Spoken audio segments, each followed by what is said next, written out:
जी, अगला सवाल हम लेते हैं। हमारे पास पुणे से अंकिता जी जानना चाह रही है धामपुर शुगर के बारे में। 14 शेयर इन्होंने लिए हैं धामपुर शुगर के, जिस पर इनका खरीद भाव है 118 रुपए 43 पैसे का। फिलहाल इन्हें इस शेयर पर लगभग 2 रुपए का नुकसान हो रहा है।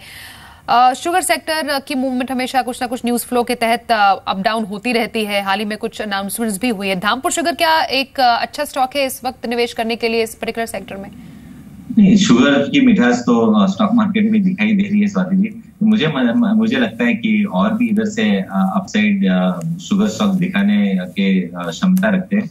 और इस स्टॉक में पर्टिकुलरली देखें तो एक छोटा सा रेजिस्टेंस अभी 122 124 125 लेवल्स के करीब है। और एक बार ये स्टॉक ये रेजिस्टेंस निकल जाए तो नेक्स्ट लेवल ऑफ रेजिस्टेंस करीबन 152 तक आता है। तो एक बार ये 125 के ऊपर चलना चालू कर देगा तो करीबन 150 के टारगेट्स आपको देखने को मिलेंगे। इन जनरल शुगर स्टॉक्स बहुत अच्छे हैं, ट्रेंडिंग स्टॉक्स है, बहुत अच्छे वॉल्यूम्स के साथ है। तो कहीं कौन सा भी शुगर स्टॉक हो तो उसका ट्रेलिंग स्टॉप लॉस के साथ इस्तेमाल करके आपको बने रहना चाहिए। एक और सवाल लेते हैं पंजाब से सुरेश जी का सवाल है कैनरा बैंक पर। और कैनरा बैंक 1000 शेयर इनके पास है, जिन पर इनके खरीद भाव है 201 रुपए। इनसे बात भी कर लेते हैं। सुरेश जी, बहुत स्वागत है आपका। कैनरा बैंक के 1000 शेयर आपने कब लिए थे और क्या स्ट्रैटेजी आपने सेट की है इस पर? ये मैम मैंने फ्राइडे को लिए थे जब मार्केट क्रैश हुई थी ब्रेक्सिट जी। और ये मेरा इसका शॉर्ट टर्म पर्सपेक्टिव है जी। All right. अब कैनरा बैंक पर इन्होंने जब इन्होंने खरीदा है ये पर्टिकुलर स्टॉक, और अब डेफिनेटली के मन में सवाल होगा कि इस पर्टिकुलर स्टॉक में आगे क्या हो सकता है। क्या कहेंगे किरण? डेरिवेटिव डेटा देखते हैं, बेसिकली पीएसयू चार्ट का डेटा देखते हैं, पीएसयू बैंकिंग स्टॉक्स के चार्ट देखते हैं तो बहुत ही अच्छे चार्ट पैटर्न्स है। बहुत अंडर परफॉर्म करते नजर आ रहे थे पिछले कई महीनों से, अभी आउट परफॉर्म कर रहे हैं। थोड़े से प्राइवेट सेक्टर बैंक जिसमें बहुत बुलिश था वो थोड़े से रुकावट की दौर पे चल रहे हैं और पीएसयू बैंक सपोर्ट कर रहे हैं बैंक निफ्टी के लिए। तो अभी के लिए पीएसयू बैंक्स में तेजी बनाए रखनी चाहिए, शॉर्ट टर्म का नजरिया नहीं रखना चाहिए। थोड़ा सा स्टॉप लॉस एडजस्ट करके करीबन आपका स्टॉप लॉस रहना चाहिए 206 का। जब तक 206 के ऊपर है तब तक यानी 10 रुपए के रिस्क लेना चाहिए। और एक बार ये 217 का लेवल क्रॉस कर दे तो आपको एक बहुत बड़ी मूव आपको आते हुए दिखेगी। और मेरा मानना है कि आते दिनों में ये इजीली 255 तक जाने की क्षमता रखता है। तो कैन बैंक में जरूर बने रहना चाहिए स्टॉप लॉस का इस्तेमाल करके। अगला सवाल हमारे पास है नागपुर से मदन जी का। मदन जी ने टाटा ग्लोबल के 150 शेयर लिए हैं, जिस पर इनका खरीद भाव है 168 रुपए 50 पैसे का। फिलहाल इन्हें हो रहा है लगभग 40 रुपए का नुकसान। 127 रुपए 50 पैसे पर इस पर्टिकुलर स्टॉक की क्लोजिंग हुई है। 127 रुपए 85 पैसे पे, माफ कीजिए। टाटा ग्लोबल बेवरेज सेक्टर के बारे में क्या कहेंगे? फिलहाल इस पर्टिकुलर स्टॉक का चार्ट पैटर्न क्या कहता है? आगे क्या प्रोस्पेक्ट्स नजर आते हैं आपको? टाटा ग्लोबल बहुत बढ़िया चार्ट पैटर्न नहीं है, बहुत ही अंडर परफॉर्मिंग सेक्टर है। हालांकि पिछले कई दिनों में उसमें कुछ थोड़ा सा मार्केट आउट परफॉर्मेंस देखने को मिल चुका है। जैसे पिछले 2 हफ्ते से टी स्टॉक्स, कॉफी स्टॉक्स बहुत लाइमलाइट में थे, तो इसकी वजह से इसमें भी थोड़ा सा कुछ अच्छा रुझान दिखाई दे रहा है। तो मुझे लगता है कि होल्ड करना चाहिए चार्ट के हिसाब से। 129 130 एक छोटा सा रेजिस्टेंस है, एक बार वो निकल जाए तो 145 तक जाने की क्षमता रखता है ये स्टॉक। तो इन इन्वेस्टर को उनका लॉस अगर कम करना है तो उनका स्टॉप लॉस रखना चाहिए 125 का, जो कि 2-3 रुपए नीचे है करंट मार्केट प्राइस है। और 130 के ऊपर और एग्रेसिवली बाय करके 145 के टारगेट्स के लिए और बाय कर सकते हैं। तो 145 के टारगेट जब आते हैं तब एक बार रिव्यू ले लेना चाहिए। अगला सवाल है पुणे से प्रवीण साहनी जी का। इनका सवाल अशोक लेलैंड पर है, जिनके इनके पास 210 शेयर है और इनका खरीद भाव इस पर 100 रुपए का। फिलहाल इन्हें लगभग 1.5 रुपए का इस पर हो रहा है नुकसान। 98 रुपए 95 पैसे पर इस पर्टिकुलर स्टॉक की क्लोजिंग हुई है।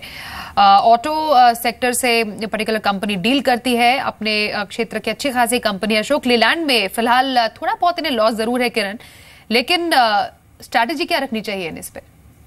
Swati ji, long term charts इसके बहुत ही बेहतरीन है। एक 1.5 साल के कंसोलिडेशन के बाद इस स्टॉक ने ब्रेकआउट दिया था करीबन 100 रुपए के लेवल्स पे।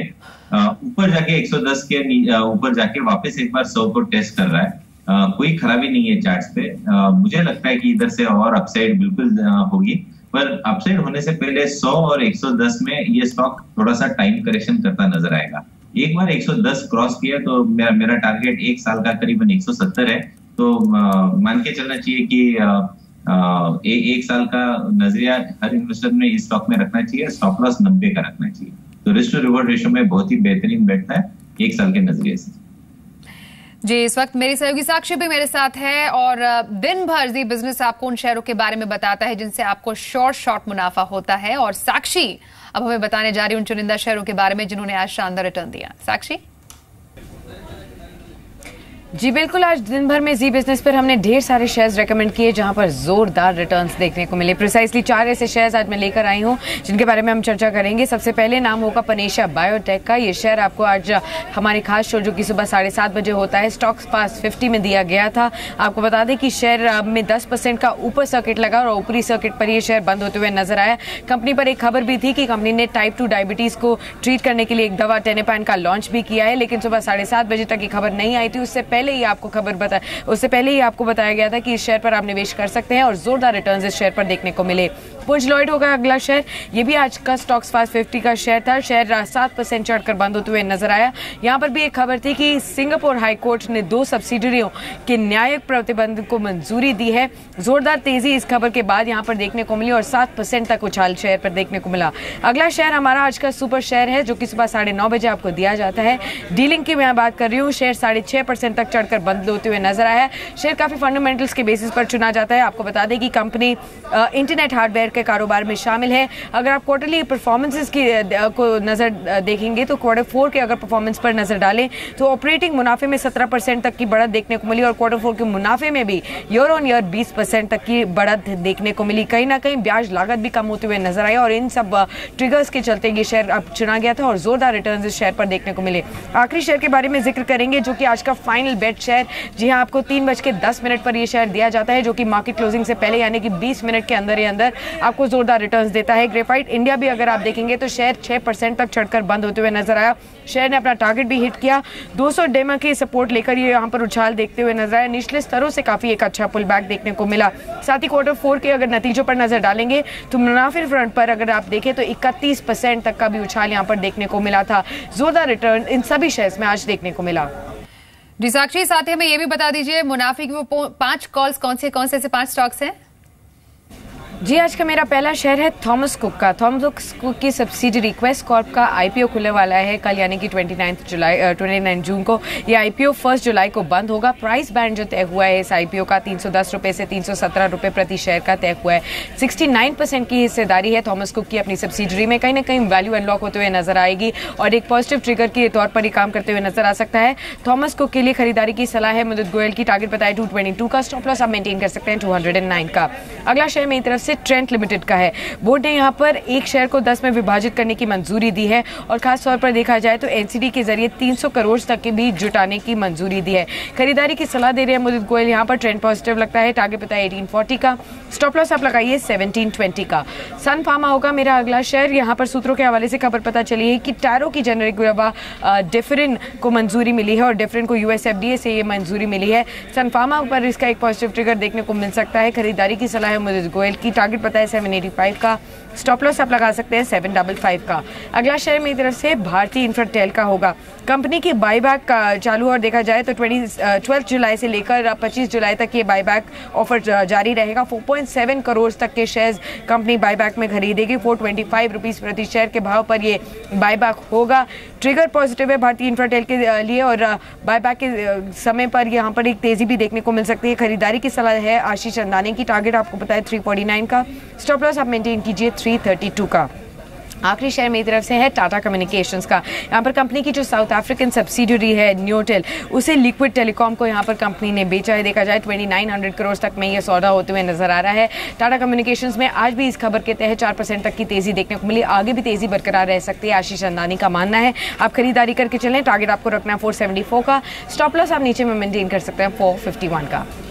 बहुत शुक्रिया साक्षी। अब दर्शकों के सवाल जवाब फिर से लेते हैं। उल्लासनगर से मोहन जी हमसे जानना चाह रहे हैं मनापुरम फाइनेंस के बारे में। इस पर्टिकुलर स्टॉक के 1000 शेयर इन्होंने लिए हैं जिस पर इनका खरीद भाव है 53 रुपए का।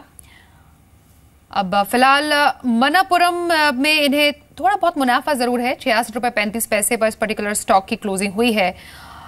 इस पर्टिकुलर स्टॉक के बारे में किरण आपसे जानना चाहेंगे, सितंबर टू जून तक का जो इसका ग्राफ रहा इस पर्टिकुलर स्टॉक का, एक तो इसने लो टच किया था 52 वीक का 19 रुपए 75 पैसे पे, और कल ही इसने 67 रुपए 70 पैसे का एक हाई टच किया है। इस ग्राफ को आप कैसे बताएंगे और आगे जाके आपको लगता है अपट्रेंड बरकरार रहेगा? जिस तरीके वॉल्यूम से स्वाति जी, मुझे लगता है कि इधर से बहुत बड़ी अपसाइड है। वैसे भी सारे फाइनेंशियल स्टॉक्स देखे तो फाइनेंशियल स्टॉक्स बहुत ही अच्छे परफॉर्म कर रहे हैं और डिमांड बहुत स्ट्रांग है। मेरा मानना है कि इधर से और अपसाइड स्टॉक में जरूर है। मेरा पहला टारगेट 90 का होगा, जहां पे ये स्टॉक कंसोलिडेट करेगा, टाइम करेक्शन करेगा और वापस एक बार मूव देगा।